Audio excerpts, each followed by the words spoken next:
Teología sistemática, prolegomenos. Intentaremos llevar el curso de este video conforme a la metodología del primero, es decir, no lo haré tan exhaustivo ni tan académico, sino una manera de diálogo a fin de no aburrirlos y que vean que la consulta de obras de referencia de la teología es una magna obra atrayente, atractiva, reflexiva, apasional, por supuesto, que estudiar teología en las diferentes dimensiones encierra una pasión verdadera, una pasión exquisita, porque nos encontramos de cara a cara con la divinidad. Aunque es verdad que ningún libro de teología podría expresar lo que la Biblia puntualiza en cuanto a la revelación del fenómeno de Dios, sin embargo, son obras que invitan a la reflexión y en esa pasión pulsamos el alma, los sentidos por conocer más al Cristo de la historia, al Cristo bíblico. No haré una referencia tampoco en dividir la teología sistemática en teología dogmática, ni mucho menos puntualizar la cristología de la armateología, de la escatología, de la teonestía, de la antropología, porque sería revolver más ya de por sí tan denigrada la teología, tan no estudiada el asunto fenomenológico de la teología. No, lo haré de una manera general.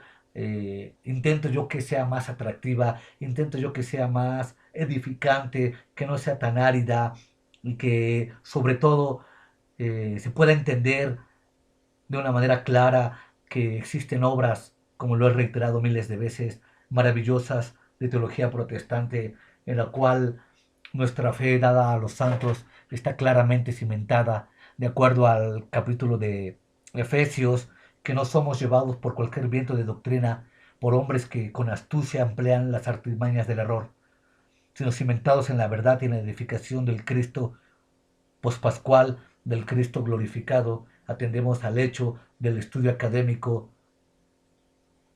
de nuestra religión. Por tanto, presento la obra Jesús de Nazaret, una cristología fundamental de Jesús dado por el autor Aleu. Una cristología que presenta los problemas fundamentales, los orígenes, la resurrección, los problemas modernos acerca de la conciencia de que si Jesús era o no hijo de Dios y tenía esa conciencia de mesianidad, y la resurrección del sepulcro vacío y una aparición del resucitado en una aplicación moderna de la fe. Después presento una obra que en lo personal ha sido de mucha ayuda.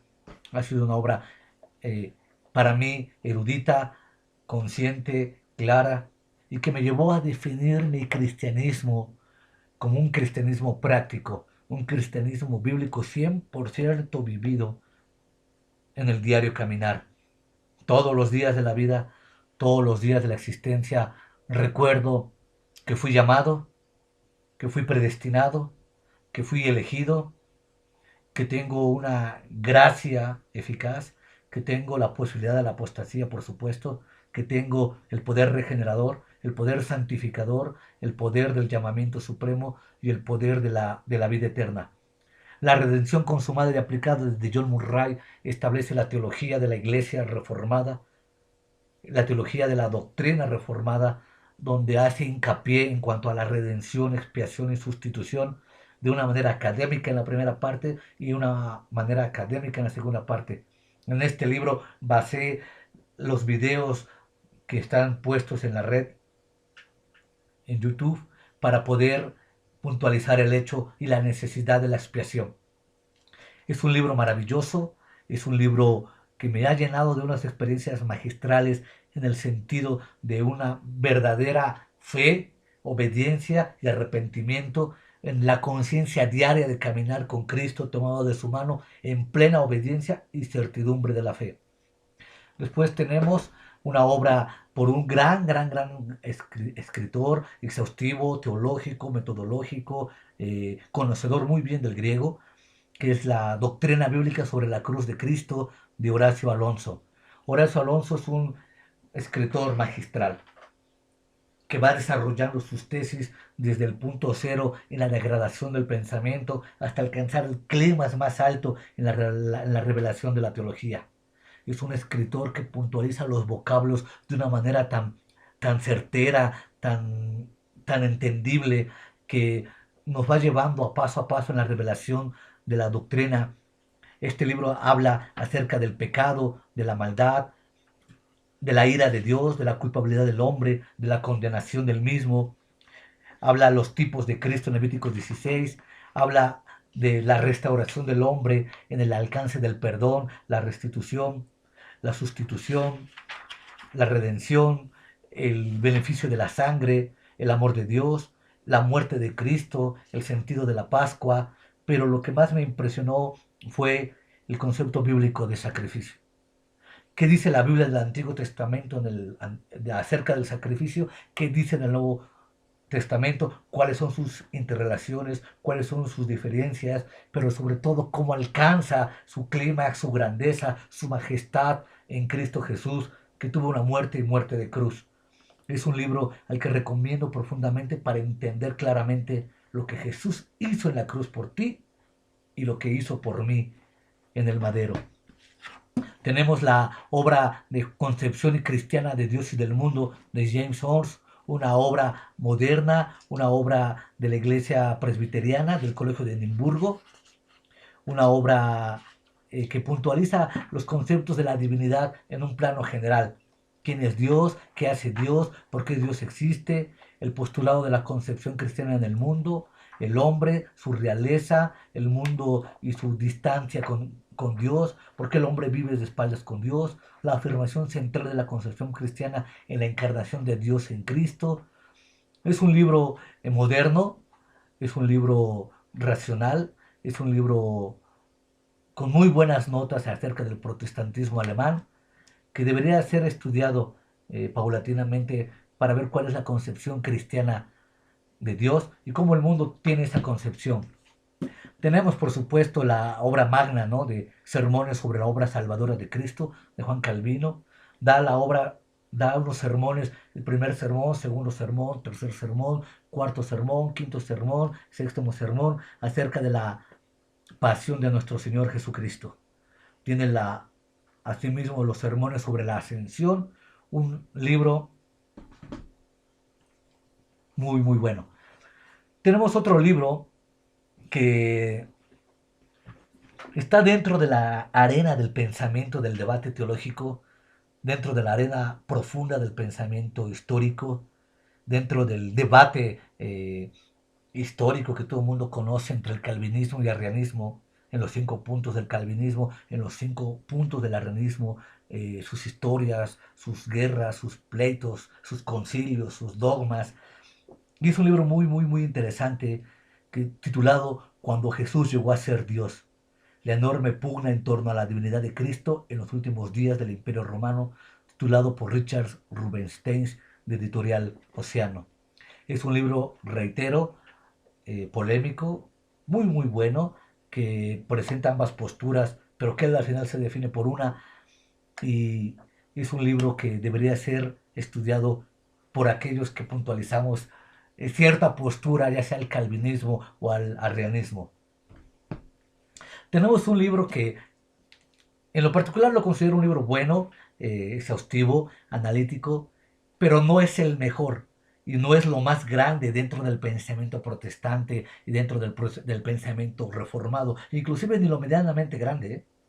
Pero es un autor que ha sido promovido sistemáticamente en una publicidad, diría yo, si vale la palabra barata, en una publicidad ingenua, que es Josh McDowell. Evidencias que exige un veredicto, sus 2 volúmenes. Habla el primer volumen de la defensa de la fe en una apología estrictamente para el incrédulo. Y el segundo volumen habla de las nuevas corrientes del pensamiento teológico en cuanto al Jesús histórico, la crítica de las formas, la crítica de las fuentes, la crítica de la redacción, la crítica pura, los eventos existenciales de la tradición oral, pero que, reitero, es un libro bueno, general, documental, pero No es el mejor, ni el más erudito, ni el más exhaustivo. Y vuelvo a reiterar, no es ni siquiera podría tener el nivel, o tal vez alcanzaría este segundo volumen un nivel medio, ¿no? Pero no es la grandeza de la erudición teológica, evangélica, protestante, como lo han venido afirmando la publicación de internet, la publicación de ciertas editoriales, ¿no? Es un libro que por supuesto no debe faltar en las bibliotecas pastorales, en los ministerios, que debe ser leído, pero que podría considerarse el primer paso hacia las verdaderas obras magnas en cuanto a la defensa de la fe. Tenemos ahora un libro que, que me hizo ver muchas cosas, que se llama Crisis de Conciencia, de Raymond Franz, que habla de la lucha interna entre la fidelidad a Dios y la lealtad a una religión. Este autor, Franz, hace referencia a Raymond Franz, a que él fue participante del cuerpo gobernante de los testigos de Jehová. Y en este libro narra su historia, narra sus controversias, narra su postura y narra la decisión final en las cuales él perdón, tuvo que hacer para desligarse de la tiranía del cuerpo del dictador, del cuerpo gobernante de los testigos de Jehová. Es un libro que me llevó a hacer una reflexión puntual, exhaustiva, que los testigos de Jehová con sus males y problemas del ministerio en cuanto a autoridad crítica, el cristianismo moderno tampoco está tan lejos. Se podría decir que hay muchas similitudes en cuanto a la tiranía, en cuanto al poder dictador, en cuanto a la censura, la ceguera espiritual y bíblica teológica de pastores y ministros modernos dentro del protestantismo, al igual que del catolicismo y al igual que de los testigos de Jehová, que no son luchas, que no son factores eh, exentos de esa lucha por el poder.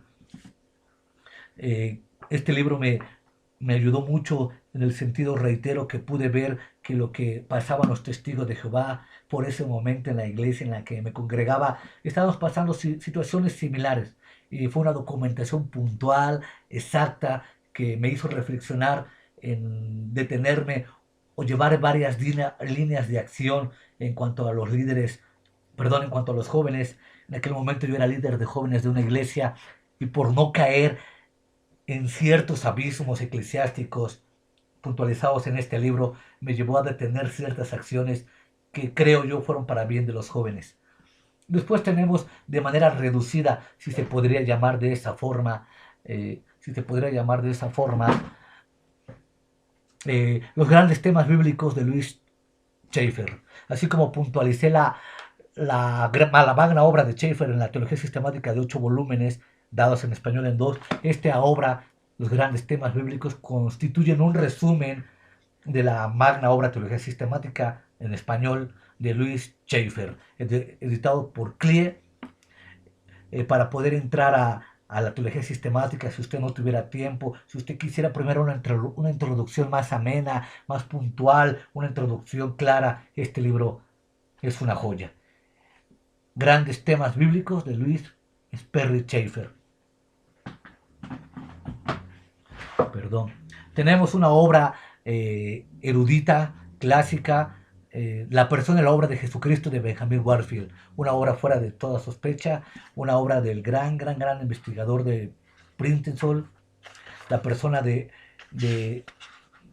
Cristo pertenece a la comunidad reformada y presenta una posición clara y sin lugar a dudas fuera de todas suposiciones. Enfatiza que se nos revela como sobrenatural, Hijo de Dios y Redentor, contra aquellas que mantienen que Jesús de los Evangelios es un Jesús humano y faliable.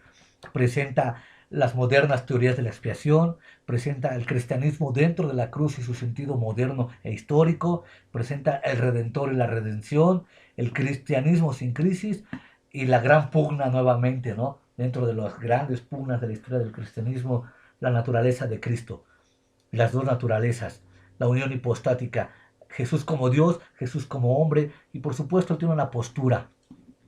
Tenemos del mismo autor su otra gran magna obra titulada Estudios Bíblicos y Teológicos de Benjamin Warfield, dados por Editorial Clive.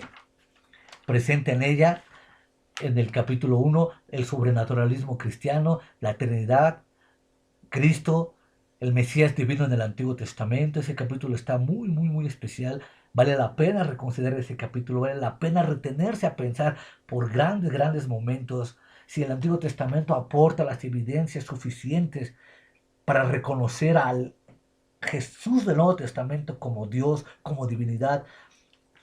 Aporta las evidencias a favor de una manera impresionante.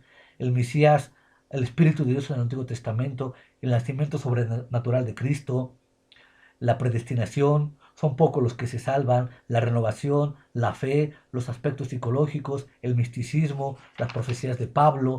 Y es un resumen de ciertos estudios teológicos dados por este gran erudito titulado Benjamin Warfield. Tenemos un libro clásico, hasta su nombre lo dice así, de esa manera, un libro clásico de la inspiración divina de la Biblia, de Louis Gaussin. Este libro de Editorial Clive, este libro representa en toda su magnitud la revelación que Dios hace de su palabra, como Dios se manifestó a los hombres a través de su palabra. Contiene en sus pastas los grandes títulos de la Biblia, su significado, su prueba escritural, sus aspectos doctrinales, sus objeciones, sus evasiones, su criticismo científico y sus conclusiones. Es un libro de gran envergadura para todo aquel que todavía tiene dudas que la Biblia es la palabra de Dios, para todo aquel que tiene dudas de cómo, por qué, cuándo fue escrita la Biblia, que la Biblia es un mensaje de hombres, que aquellos que no estén seguros acerca de muchas dudas metodológicas, acerca de la revelación de Dios en las Sagradas Escrituras. Este libro analiza la inspiración de la Biblia de una manera puntual, concreta, exhaustiva, y debate el criticismo moderno y debate las nuevas tendencias de este siglo acerca de los ataques brutales que se dan en cuanto a la inspiración de la Biblia. La teología de la inspiración de la Biblia de Louis Gaussin es un libro que recomiendo profundamente. Asimismo, me encuentro ahora con un libro que pertenece a la gran tradición de los Países Bajos o altos, como es la Confesión de la Fe de Westenberg, un libro editado por Editorial Clive, un libro de Archineval Alexander Dosch.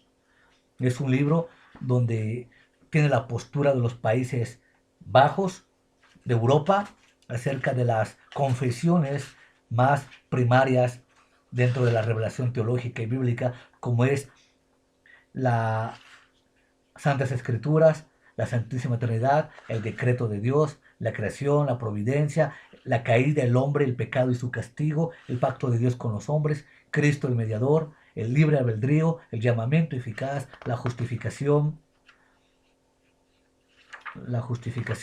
la adopción, la santificación, la fe salvadora, el arrepentimiento para vida, las buenas obras, la perseverancia de los santos, seguridad de la gracia y salvación, la ley de Dios, la libertad cristiana y la libertad de conciencia, del culto religioso y del día del descanso, de los juramentos legales y de los votos, el magistrado civil, matrimonio y divorcio, la iglesia, la comunión de los santos, los sacramentos, el bautismo, la cena del Señor, las censuras en la iglesia, de los sínodos y concilios, del estado del hombre después de la muerte y de la resurrección de los muertos, el juicio final.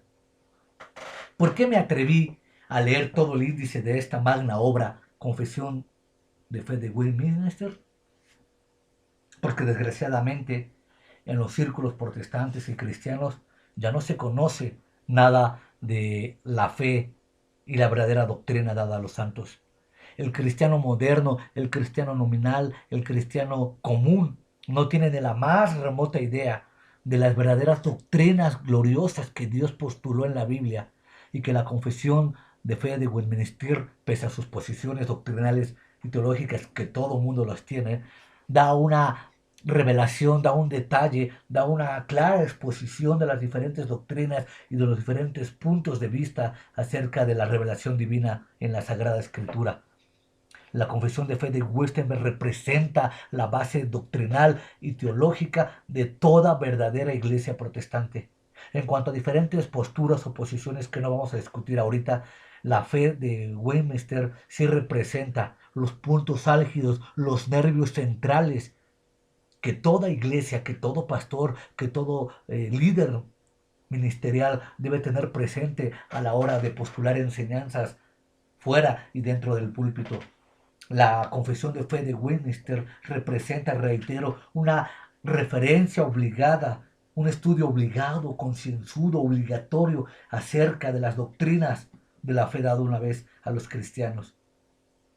No podríamos ser predicadores, no podríamos ser pastores, no podríamos ser líderes religiosos, ni aún considerarnos cristianos en el sentido exacto de la palabra, en el sentido regio del vocablo, si no conocemos las obras que puntualicé rápidamente. Por tanto, es menester estudiar con ahínco la confesión de fe de Westminster. Tenemos otra obra maravillosa, puntual, exegética, práctica, que es la doctrina de la salvación. Estudios sobre las doctrinas cristianas que se refieren a la vida espiritual de Wilbur F. Tiller. Un libro que trata en base a la fe reformada también los grandes temas de la fe. La doctrina de la salvación. Un libro que postula el arrepentimiento, la fe, el llamado eficaz, la predestinación, la elección, la aprobación, el estado eterno, la escatología, la escritura, de una manera 100% práctica.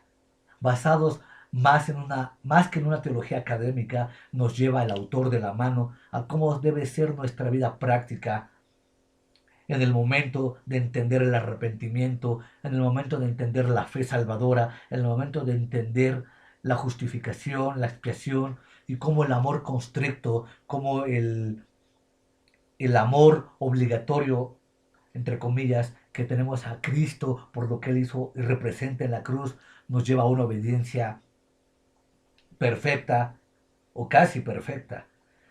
Presenta también una doctrina que ha sido tan escandalizada y tan pisoteada que se llama la perfección cristiana. Una doctrina que creo es bíblica, creo que es escritural, creo que pertenece a la tradición de la iglesia primitiva, creo que pertenece a la línea orgánica y maestra acerca de la historia de la redención, a la cual yo he enseñado y he predicado algunas ocasiones la perfección cristiana. Reitero, es un libro monumental en las áreas de la soteriología en cuanto a los planes, funciones, métodos y procedimientos de la salvación. Tenemos otro libro, también igualmente maravilloso, dado por CLIE, al igual que el anterior, editorial CLIE, que es El progreso del dogma, de Ernest Ormack. Un libro que analiza desde el primer siglo hasta nuestras edades cómo fue el avance del dogma y de las creencias cristianas y protestantes desarrollado a lo largo de los siglos. Rápidamente, porque es importante esto, indicaré. El capítulo 1 habla la relación entre el dogma y su historia, el paralelismo del desarrollo lógico e histórico. El capítulo 2 habla de las ideas primitivas apologéticas y religiosas fundamentales, la controversia primaria entre el paganismo y el gnosticismo en el siglo II. Después pasa a puntualizar la doctrina de Dios, la Trinidad y la divinidad del Hijo y del Espíritu, la controversia monarquiana, arriana y macedoniana, siglos III y IV. El capítulo 4 narra la continuación del mismo tema, pero ya más puntualizada la controversia arriana y macedoniana. El capítulo 5 habla el progreso, la doctrina del hombre y del pecado, la gracia y la predestinación, la controversia agustiniana y pelagiana, siglo V. Capítulo 6 habla de la doctrina de la persona de Cristo, las controversias cristológicas, apolinaria, nestoriana, eutiquiniana, monosofisita y monotelita, siglos V al VII. El capítulo 7 habla de la doctrina de la expiación desde Anselmo y Abelardo a la Reforma, siglos XI y XVII.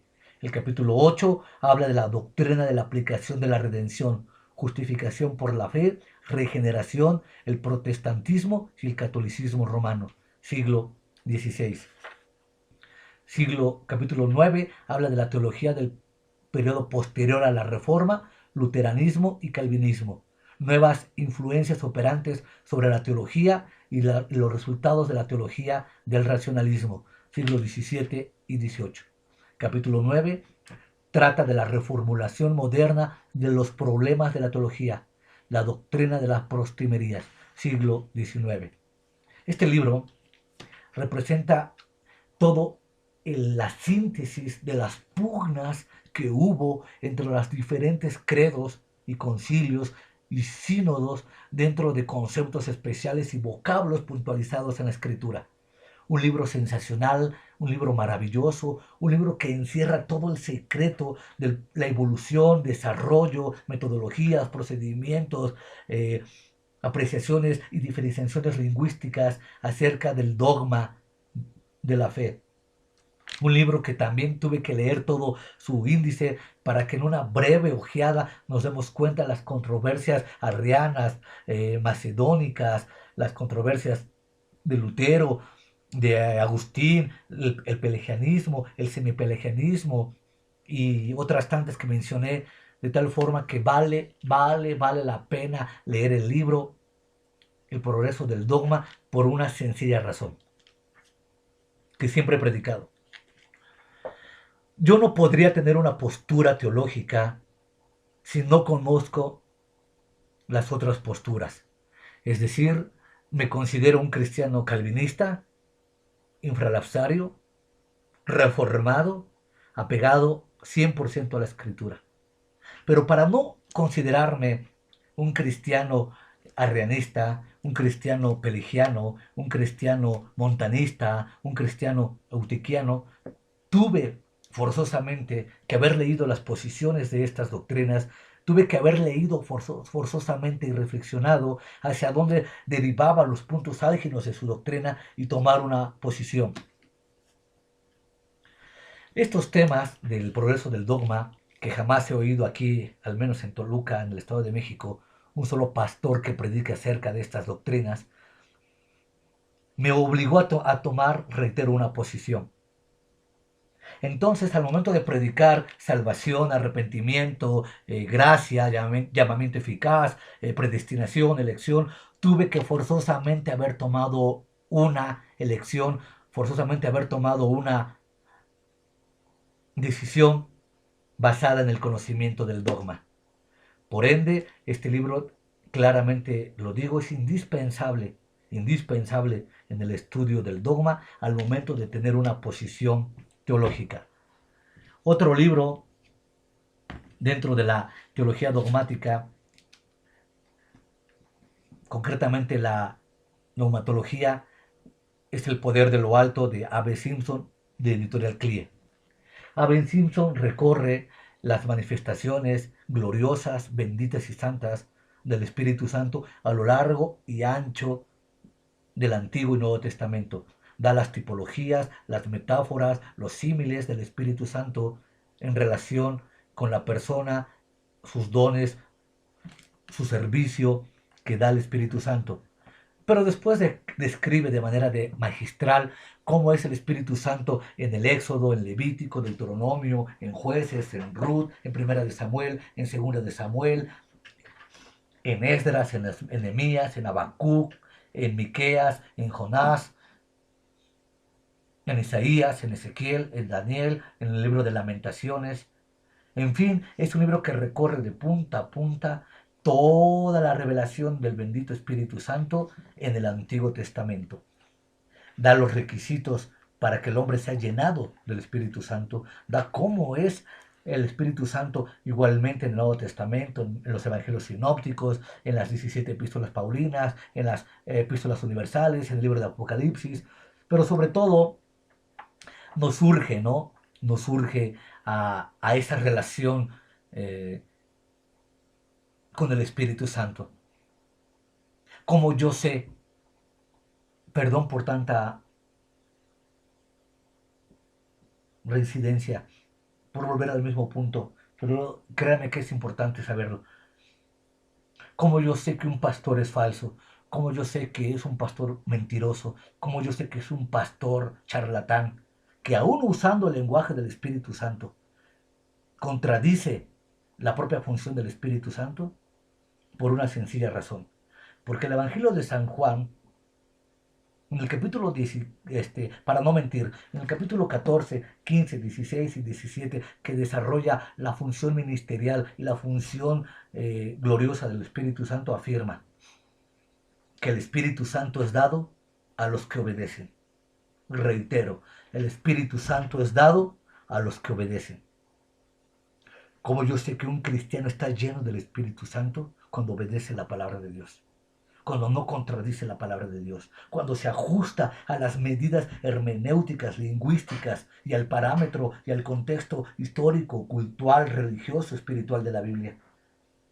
Yo identifico claramente cuando un pastor es un pastor llamado por Dios, porque es llamado a la santidad, a la obediencia y a la rectitud de la palabra, y con otro falso pastor que es un charlatán.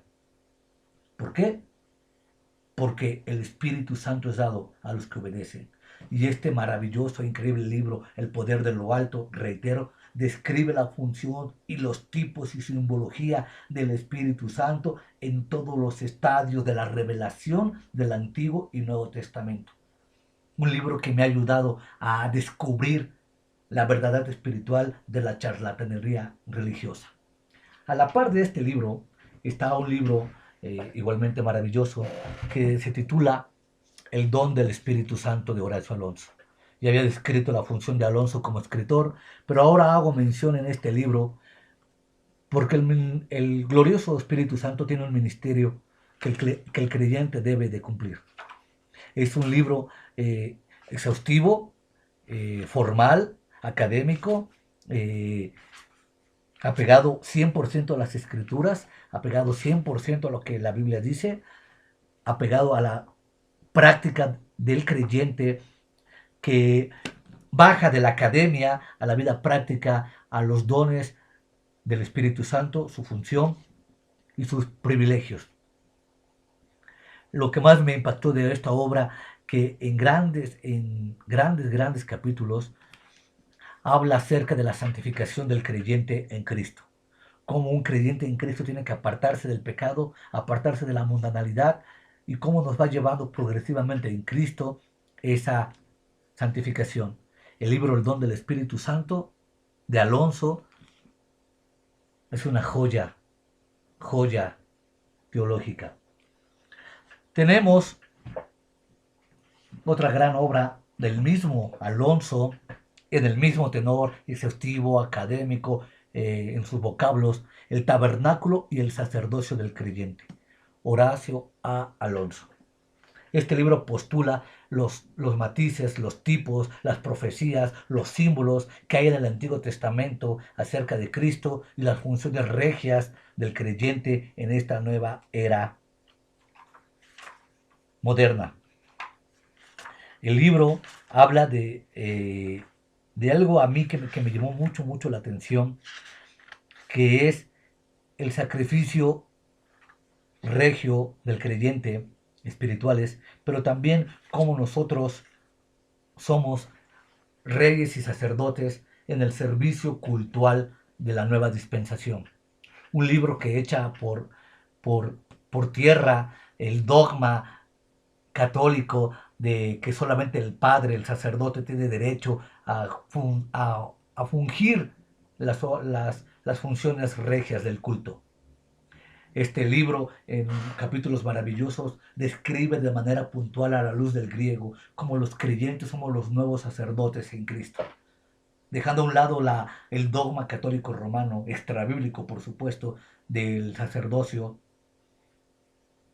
Este libro puntualiza cómo el creyente en Cristo adopta el nuevo significado del sacerdocio y de los sacrificios espirituales en Cristo.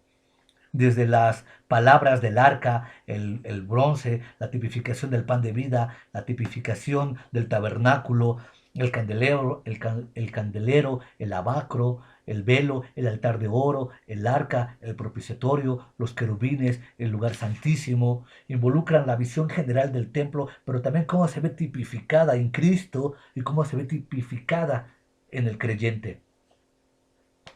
Este libro es un libro que derriba de una vez por todas, reitero, la pretensión dogmática extrabíblica católica de que el sacerdote es el único que puede ofrecer las funciones regias del culto.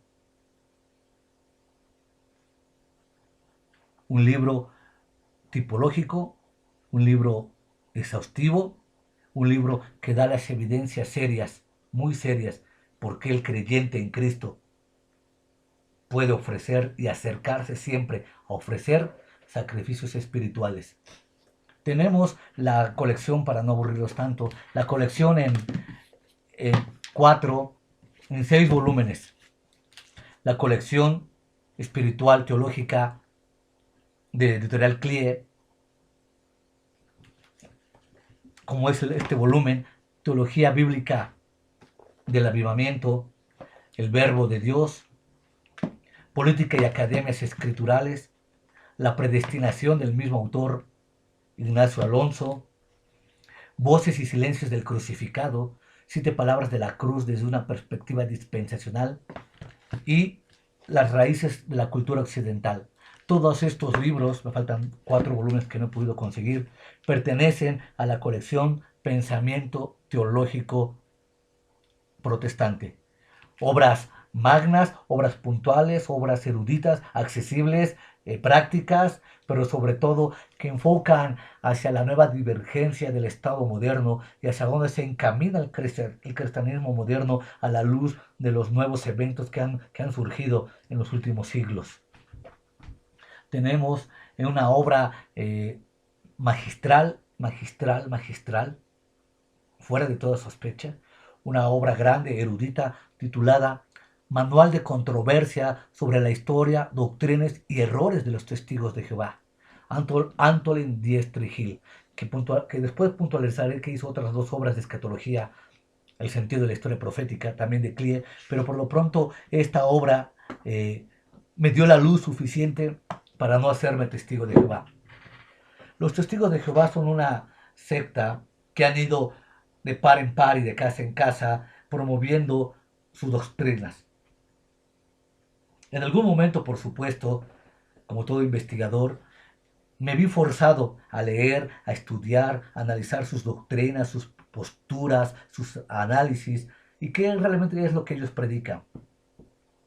Para no caer en errores, para no desviarme de la fe, para no ser llevado por cualquier viento de doctrina, conseguí esta póstuma obra de Manual de controversia sobre la historia y doctrinas y errores de los testigos de Jehová.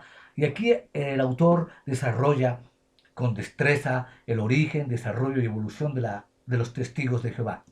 Aquí, con una destreza y una puntualización increíble, desenmascara sus doctrinas, desenmascara sus puntos álgidos de los errores en cuanto a las suposiciones del reino, a las doctrinas de los eventos del porvenir, en cuanto a la segunda venida de Jesús y en cuanto a las fechas que ellos dieron paulatinamente acerca acerca de la venida del reino de Dios, y que todas ellas no se cumplieron. Pues bien, esta obra es una obra erudita, exhaustiva, llena de impresionantes pies de páginas, llena de una referencia bibliográfica abrumadora que nos da todo el derecho para poder afirmar categóricamente que los testigos de Jehová son una secta falsa, que basado en textos griegos, hebreos, como el griego de Hor y de Scott, han traducido incorrectamente su Biblia.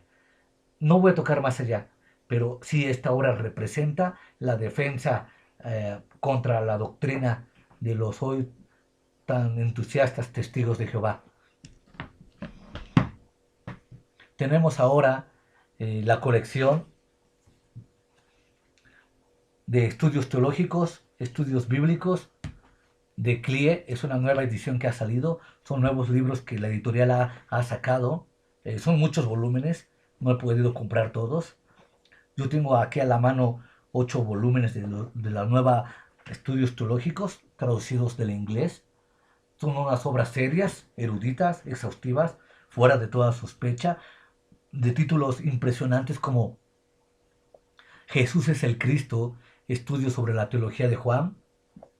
Otra obra monumental es La Revelación Bíblica, el fundamento de la teología cristiana de Clark Pignon. Otra obra en 2 evangelios acerca de la cristología de Juan, el Evangelio según San Juan, de León Morros. Una obra exhaustiva, erudita, académica, magistral, una obra que describe de una vez por todas si Jesús es Dios, si no es Dios, qué decía si era hombre, cómo funcionaba cuando era Dios, cómo se dio la unión hipostática, cómo se dio la revelación, cómo se unió la persona de Cristo. Es una cristología impresionante. La teología del Nuevo Testamento de Locke es una obra maravillosa que trata el reino y la iglesia, el dualismo juanino, el querigma escatológico, la nueva vida en Cristo, la epístola a los hebreos. En fin, es una teología desde Mateo hasta Apocalipsis. Bien, esta es la teología del Nuevo Testamento, de los estudios teológicos. Tenemos monoteísmo y cristología en el Nuevo Testamento de Richard Bauman, colección Pensamiento Teológico. Tengo también cómo llegar a ellos, defendamos y comuniquemos la fe cristiana a los no creyentes. Reitero, cómo evangelizar, cómo promulgar el querigma a los no creyentes dentro de los contextos religiosos y no religiosos de CLIE. Y el último libro que poseo, que lo recomiendo mucho dentro de las bibliotecas pastorales, son vigentes los dones milagrosos, los cuatro puntos de vista. La postura cesacionista, la postura abierta, pero cautelosa, la postura de la tercera ola y la postura pentecostal carismática. Es un libro que habla, como su nombre lo dice, las diferentes posturas de los diferentes avivamientos y movimientos que se han dado en los últimos siglos, en los últimos años, acerca de las iglesias en cuanto a los dones espirituales. Un libro que habla de los debates, que da argumentos a favor y en contra, general. No muy exhaustivo, básico, pero que es muy conveniente leer al momento de pretender tener una posición o una idea general. Ahora pasaré a otros libros de otra categoría, de otro nivel, de otro conocimiento, por supuesto, de otra envergadura, como es Editorial Trota. Editorial Trota tiene en su stock, en su fondo, para no mentir, más de 700 volúmenes de alta teología. Una editorial exhaustiva, académica, cara, muy cara, extremadamente cara. Por ser tan cara, creo que solamente tengo como 5 o 6 volúmenes. Pero es una editorial exquisita, teológica, magistral, erudita, profundamente erudita, en donde sus autores han sido pasados por diferentes filtros para poder editar y escribir. Y es una editorial que no tengo palabras para poder describir debido a su belleza, debido a que es una editorial muy buena, extremadamente buena, que es Editorial Trota. Tengo en mis manos el libro Jesús, la historia de un viviente, de Edward Scheckeschibexex, perdón mi mal alemán. Editorial Trota. Jesús, la historia de un viviente. Habla de lo que es Jesús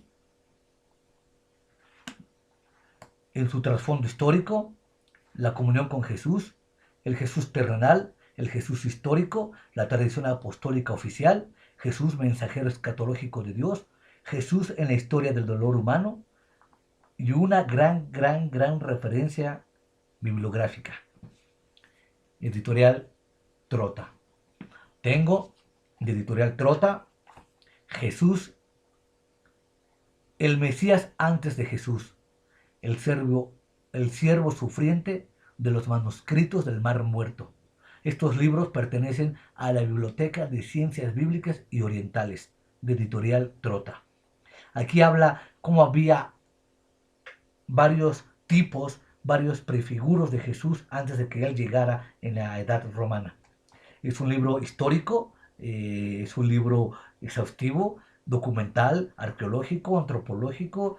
Es un libro exhaustivo, un libro muy, muy, muy, muy serio, que da la enseñanza de que antes de la llegada de Jesús, el Cristo, ya hubo antes otros Mesías que se postularon como tales. Es un libro no controversial en el sentido de que si analizamos los aspectos históricos y culturales de por qué se dieron ciertos Jesuses o ciertos tipos de Jesús antes de la llegada del Mesías real, puntualiza la problemática económica, política, religiosa que tenían los judíos con el Imperio Romano. Y también cómo algunos se pretendieron autollamarse Mesías para acarrear a todo el pueblo a la sedición contra Roma. Es un muy, muy buen libro. Tenemos el libro de Hacia la Comunidad, de Juan José Tamayo Acosta, titulado Por eso lo mataron, de Editorial Trota, por supuesto. Un libro reflexivo, pietista, maravilloso, un libro inolvidable, un libro que supera, valga la palabra, supera la inocencia, ¿no? A veces el protestantismo, lo digo con todo respeto, para no ofender otra vez a nadie, luego se molestan, es un libro no, no caricaturesco, es un libro que no encierra la palabra, la palabra clave sería que supera la inocencia. Esa es la clave. Es un libro que supera la inocencia en las predicaciones tan rebajantes que se da en los púlpitos cuando se predica a un Jesús que fue crucificado para hacerte rico, que fue crucificado para darte abundancia, que fue crucificado para darte bienes materiales y tanta charlatanería. Es un libro que supera la inocencia, que da la reflexión en cuanto a lo que Jesús hizo en la cruz, llevando el madero, su muerte, su resurrección, que da una invitación muy, reitero, una invitación muy, muy, muy claras para superar la reflexión en el martirio y en la hegemonidad, en la clave del pensamiento y prédica de Jesús. Vamos a ver un libro académico, otra vez exhaustivo, árido, pesado, fuerte, pero maravilloso, pasional. La Biblia judía y la Biblia cristiana, de Julio Treboy Barrera. Editorial, por supuesto, Trota, ¿no? Es un libro que habla de cómo se dio la formulación del rabinismo, cómo se dio la tradición de la tradición oral a la tradición escrita, cómo fueron los elementos culturales de progresión y los elementos evolutivos que dieron origen a la Biblia judía, cómo se transformó en las diferentes interpretaciones que dieron los propios talmudistas a la propia Biblia judía, cómo se dio el canón del Antiguo Testamento, cómo se dio el canón del Nuevo Testamento, cuáles fueron las diferentes versiones judías, las diferentes versiones del Nuevo Testamento, la tradición de los rollos de Qumran, la tradición del texto del texto de cobre, la tradición de los textos Ahmadi, de los textos del rollos de Qumran, de los textos, la tradición judeo-helenística con Flavio Josefo, la tradición hermenéutica rabinista, la tradición hermenéutica cristiana. Es un libro, la hermenéutica, perdón, romana, es un libro exhaustivo, pero muy, muy ejemplar al momento de pretender vislumbrar cómo se dieron las diferentes etapas de la tradición bíblica. Tenemos un libro que para mí es maravilloso, sensacional, erudito, exhaustivo, pietista, lleno de espiritualidad, llamado Ser Cristiano, de Hans Huns. Hans Huns fue excomulgado de la Iglesia Católica Romana. Qué raro, ¿verdad? Que la Iglesia Católica Romana no acostumbre a quemar herejes, a excomulgar a sus propios eruditos. Hans Huns fue un erudito católico. Impresionante, exhaustivo, que ha escrito libros monumentales con un pensamiento científico, con una clave lingüística de reflexión filosófica de una manera impresionante. Hans Huns escribió obras como esta, El ser cristiano, Existe Dios y otros libros que voy a puntualizar en su momento, pero que encierra algo que yo creo que ese fue el punto decisivo en lo cual hizo y determinó que la Roma papal lo excomulgara. Él dice en este libro que las estructuras clericales del Papa y Vaticano, así como la estructura romana de la Iglesia, no son suficientes y necesarias y no necesarias al momento de que el Espíritu de Jesucristo penetra en la comunión y revelación de la palabra de Dios, del querigma y de la praxis. Creo que por este postulado y otros tantos un poco más aversivos, más apologéticos en contra de la Iglesia de Roma, fue expulsado de la misma. Fue expulsado de la misma y desacreditado como siempre, pero que encierra en sus libros unas grandes, grandes, grandes verdades. Y este libro es un libro maravilloso porque toca el punto álgido, el nervio central, la plenaria de lo que significa ser verdadero cristiano. Y él habla en este libro de que el ser verdadero cristiano es un ser radical, un ser novedoso, un ser diferente, un ser atrevido, un ser práctico, bíblico, en el sentido en que se aparta del pecado. La radicalidad del hombre del Nuevo Testamento radica en que es un hombre diferente, transformado, porque ya no practica el pecado, porque ha sido un hombre libre, porque apuesta a una nueva dimensión existencial dentro del querigma, dentro del paradigma, dentro de los límites establecidos del hombre común, normal, filosófico, como es el hombre espiritual, el nomáticos. Habla del horizonte, lo distintivo, el programa, la praxis de la iglesia que ya comentaba. Ser cristiano es ser un cristiano diferente, y ser cristiano significa ser un hombre radicalmente hombre. Este capítulo me transformó, este capítulo me convenció de lo que era la historia de la certeza y de la fe en cuanto a apostar verdaderamente a ser un hombre diferente. No mejor, no superior, simplemente diferente. ¿Cómo entiende Hans Huns ser un hombre diferente? Un hombre radical que apostó por Jesús, que apostó por sus ideas, por su práctica, pero sobre todo, reitero, que apostó por la obediencia. Es un libro magistral, que lo recomiendo sin la menor sospecha. Tengo otro de Hans Huns, como ya había reiterado, de la historia del judaísmo. El judaísmo pasado, presente y futuro. Una obra monumental de Editorial Trota, que trae unos, como lo pueden ustedes apreciar, no sé si se alcanza a apreciar realmente, trae unos diagramas a lo largo de todo el libro en cómo sus diferentes estados y evoluciones del judaísmo se presentaron y cómo se fue dando el pueblo escogido de Dios. Porque nos guste o no nos guste, Israel fue, es y será el pueblo escogido de Dios. Cristo mismo fue judío. A veces me pregunto por qué la Iglesia Católica Romana tiene tanto empeño en querer quitarle a Jesús lo judío, en quitarle a Jesús el contexto histórico, político, social, religioso, judío que tenía el maestro en aquellos ayeres. ¿Por qué pretender dar a Jesús un Jesús occidental, un Jesús muy católico, muy dominguero, muy de que va a misas y tantas situaciones tan fuera de la realidad y contextos culturales y económicos, políticos de la historia, tradición y formación del Nuevo Testamento? No alcanzo a entender todavía por qué esa, esa gran lucha y tensión por quitarle a Jesús lo judío dentro del seno católico romano.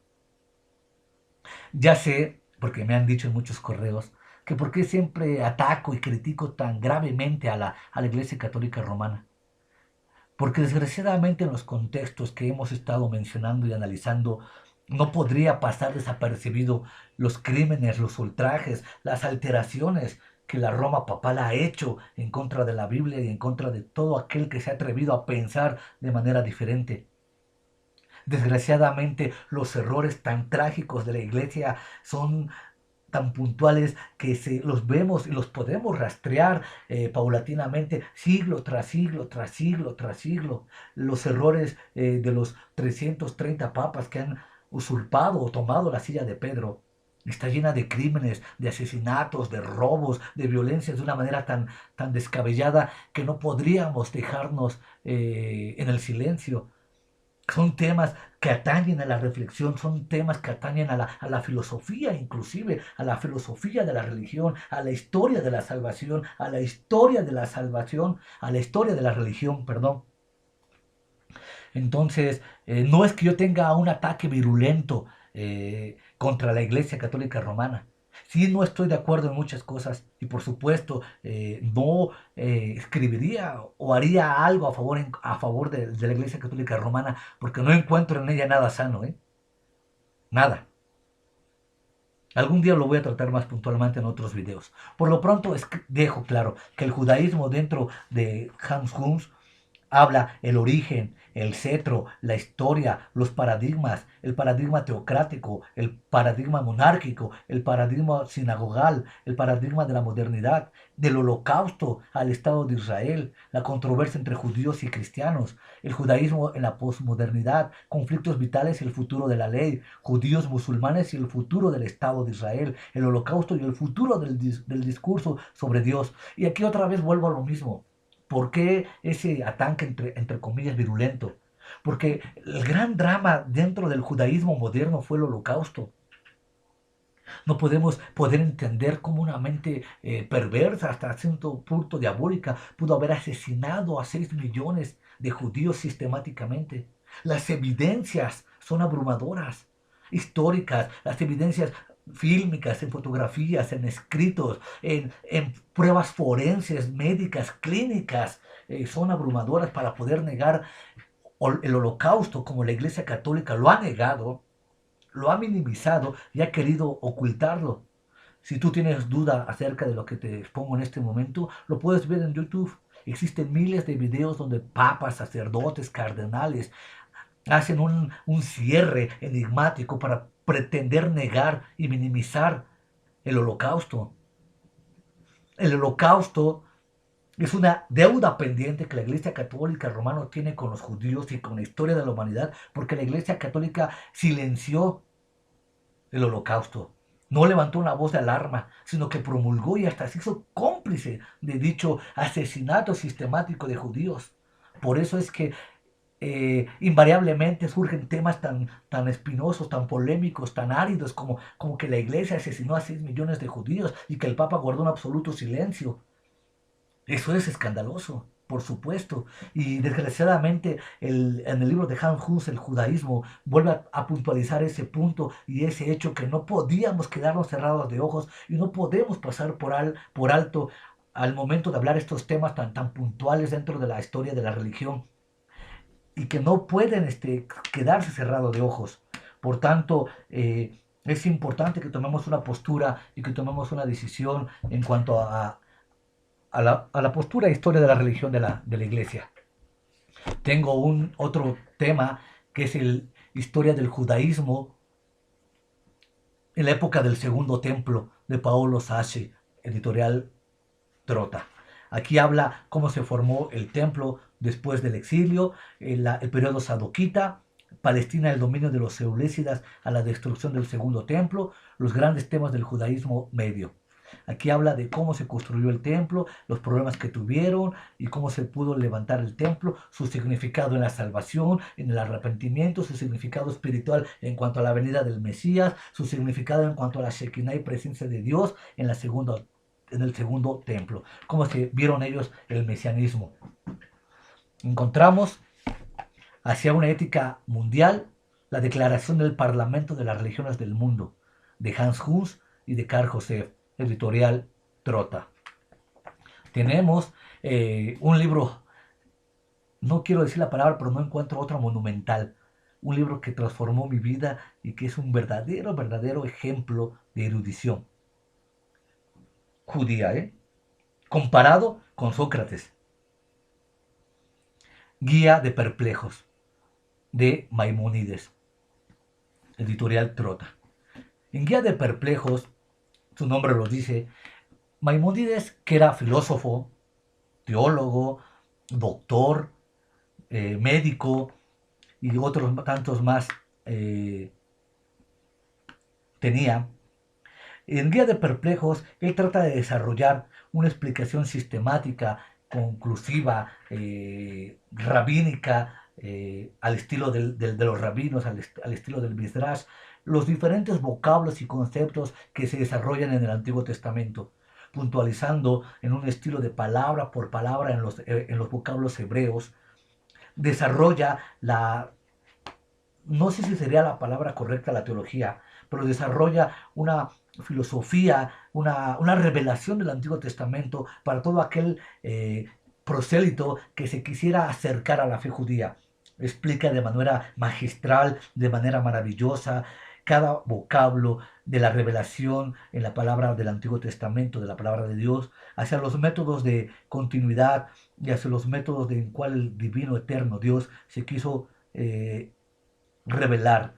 Entonces la guía de los perplejos encierra los preceptos, las costumbres, los procedimientos que se da al momento de querer entender el Antiguo Testamento para todo aquel prosélito.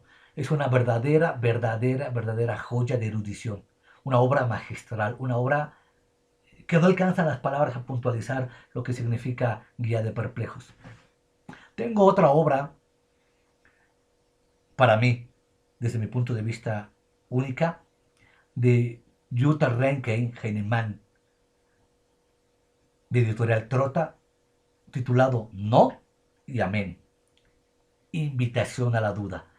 Es una obra que trata que ella fue discípula de Rudolf Bultmann, para que vean la clase de mujer, de escritora que tenemos en nuestras manos, la clase de pensamiento. Ella fue educada a los pies de Bultmann. O sea, es una verdadera teóloga. Y es un libro que hace muchas referencias, por no decir la palabra ataques, hace muchas referencias históricas y reflexiones filosóficas muy profundas. Es un libro que para el fanático, para el religioso, para el que no está acostumbrado a los debates en las arenas del pensamiento, no le va a gustar.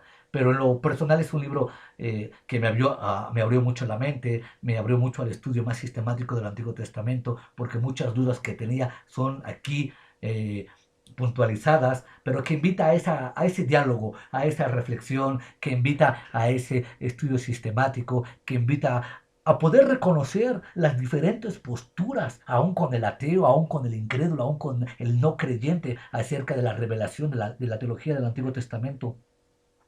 Por eso he intentado hacer este video de darte a conocer las obras de referencia y consulta de la teología de una manera un poco no tanto académica, sino que sea más un diálogo en una presentación dialéctica, teológica, filosófica, histórica, de lo que puntualiza hoy la teología cristiana, la teología protestante.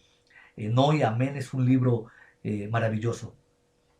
Antes de que se me acuse de ser anticatólico, que sí lo soy, pero no en una manera ciega, tonta o estúpida, podría caberse la palabra. Editorial Trota, junto con Editorial Herder, Editorial Sígueme, Editorial Verbo Divino, Editorial Trea, Editorial Salterre, Editorial BAC, Biblioteca de Autores Cristianos, Editorial, otra católica muy buena, que no recuerdo. Por lo pronto, estas 7 editoriales, que son editoriales católicas y que yo aquí tengo, aclaro, son editoriales magnas, preciosas, que tienen palabras lingüísticas y un pensamiento teológico desarrollado de una manera impresionante. Con esto no mezclo pensamiento teológico católico con protestantismo. Por supuesto que no. ¿Por qué? Porque los que hemos leído teología católica de alto nivel, los que alguna vez hemos tenido la oportunidad de leer a un Hans Huns, a un, a un Julio Trebolle, a un Raymond Brand, a un Jesús de Martín Descalzo, a un John Mier, a un Raymond Brand, nos damos cuenta que los grandes pensadores católicos tienen un estilo de pensamiento protestante. El católico erudito, el católico exhaustivo, el católico de alta jerarquía estructural dentro del seno vaticano, dentro del magisterio de la iglesia, no cree lo que el común del pueblo, valga la expresión sin ofender a nadie, lo que el común pueblo católico vulgar cree.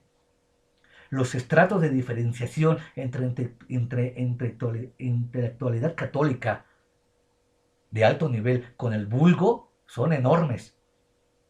Y tengo hechos que lo demuestran. Paul Mier escribió una obra de 5 volúmenes titulada Un judío marginal, que después voy a presentar. Pero él niega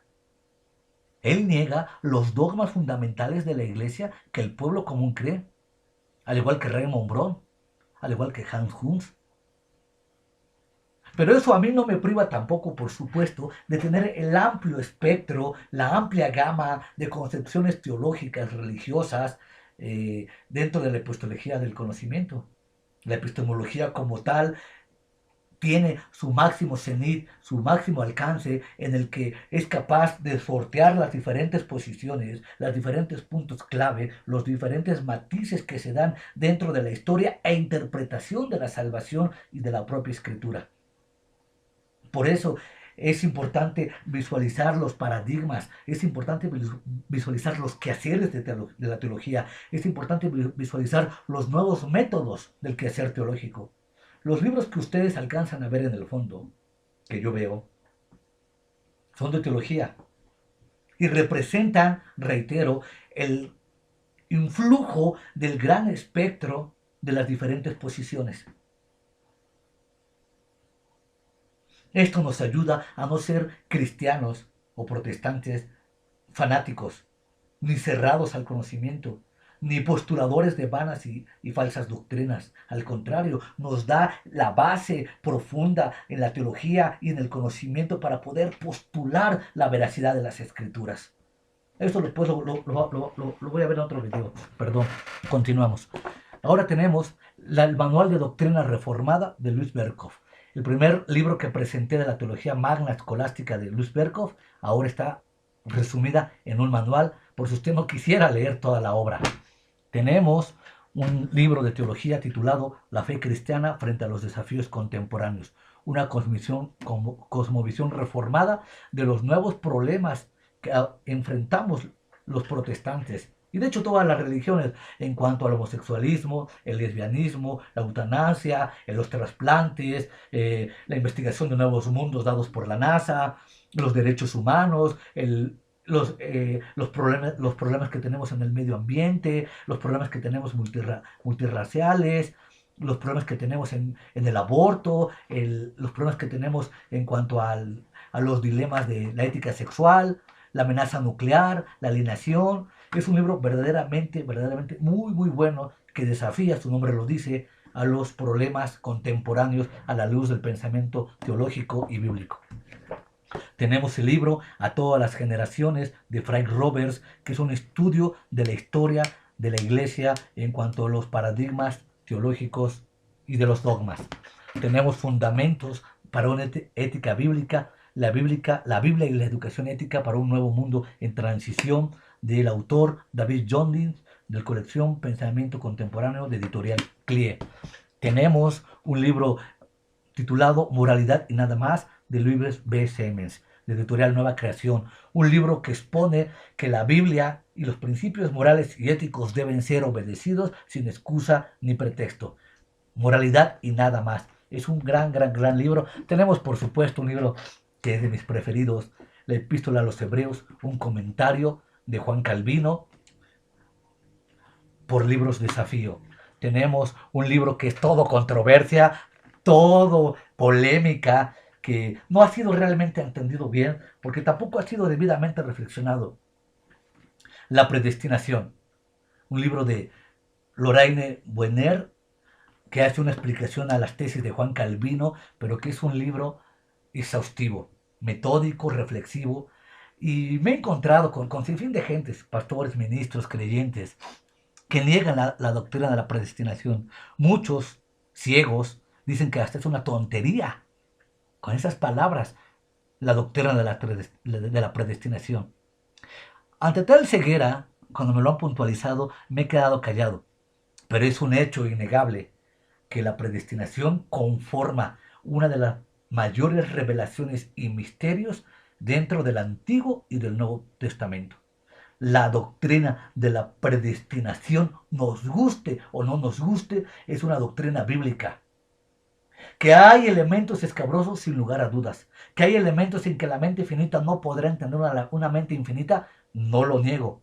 Que es una doctrina en la cual a veces el pensamiento no alcanza a comprender los diferentes matices y la profundidad del significado, es un hecho. Pero de igual forma es una doctrina 100% bíblica que no puede ser negado.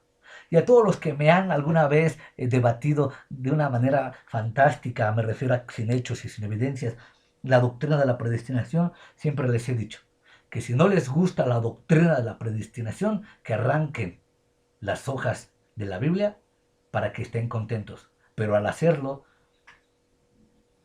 se quedarán casi con, estarán arrancando, para no mentir, por lo menos con una tercera parte de la Biblia.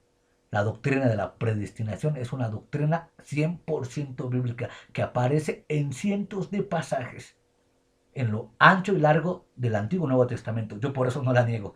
Y soy un firme creyente de la doctrina de la predestinación porque está claramente revelada, con sus escabros, reitero, en la Biblia. Tenemos otro libro, Principios teológicos y políticos del pensamiento reformado, en una cosmovisión reformada de Henry Mellen y Par Marshall, de editorial Desafío. Tenemos la teología contemporánea del mundo de Herbert Cohn, donde habla otra vez de los nuevos desafíos.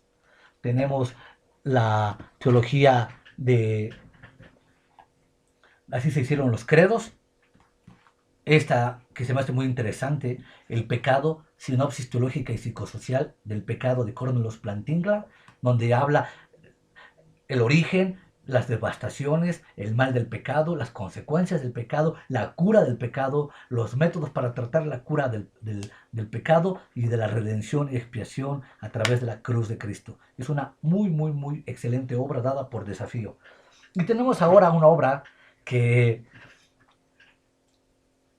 en su momento me causó gran impacto.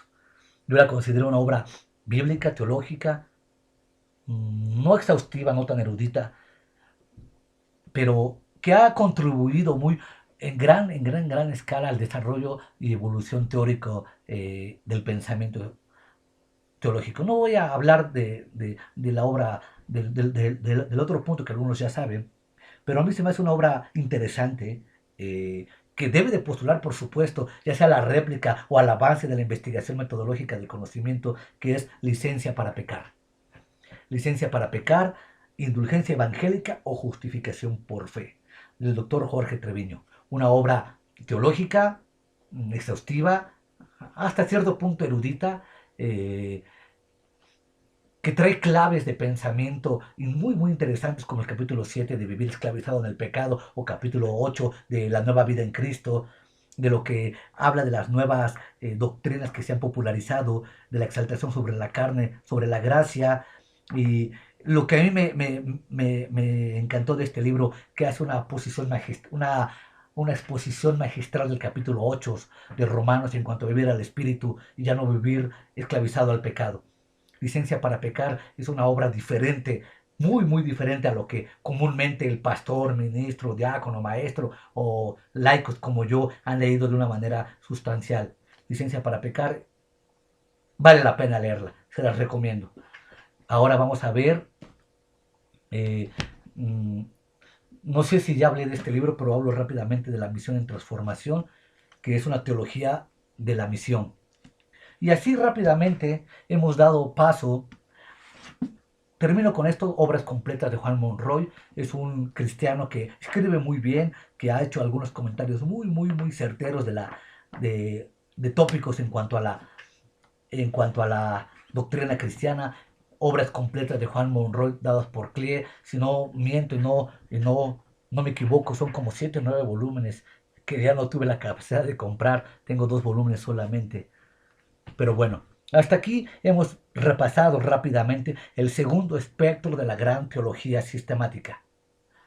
Un espectro en el cual, por supuesto, nos gozamos, damos gracias a Dios por tan grandes hombres que alguna vez puntualizaron su vida en querer escribir magnas obras. Estamos agradecidos con la divinidad de poder contar con estas magistrales obras, con esa erudición cristiana, teológica, protestante. Pero algo más importante, de aquí viene lo grave. En tiempos anteriores se decía que no había obras de tal magnitud como las que presenté para pastores y ministros en español. Por lo tanto, el ministerio, la prédica, la enseñanza del protestantismo español se veía reducido a cierta, a cierta, a cierto parálisis ministerial, doctrinal, teológica, porque no contábamos con estas magnas obras. Pero ahora, para desgracia o fortuna de pastores y ministros, así como de un servidor, ya no tenemos pretexto. No tenemos pretexto porque en español existen obras magnas, obras señeras, obras magistrales, obras dignas de toda confianza, de la revelación bíblica y teológica, sistemática, dogmática, cristológica, como usted lo quiera ver. Ya no tenemos pretextos. Y al no haber pretextos para poder puntualizar la palabra de Dios en los diferentes enfoques, perspectivas, dinámicas, estáticas, de un polo, de dos polos, tripolares, podemos enseñar la verdad de Dios como nos fue demandada en las Escrituras. Las obras que seguiré presentando en otros videos, porque todavía no terminamos, las tengo algunas de ellas en PDF. Y lo puntualizo porque las he bajado gratuitamente de internet sin violentar los daños de autor para no ser un plagiario, porque aquí en México el plagio se conoce al robo de ideas o de libros y es un delito federal constitucional debidamente eh, legalizado dentro del Código Penal, que constituye un delito muy, muy grave. Pero las he bajado con permiso de autores y en redes en donde son gratis. Lo puntualizo porque al final de esta serie de videos voy a dejar mi email, mi correo electrónico, para que si usted, pastor, ministro, hermano, hermana, líder religioso, laico como yo, o no ser nada como yo, simplemente querer conocer los secretos de la palabra de Dios, te puedo hacer llegar más de 1200 volúmenes de teología de las que te acabo de presentar en PDF. Por tanto, aquí viene lo grave, reitero, somos seriamente culpables.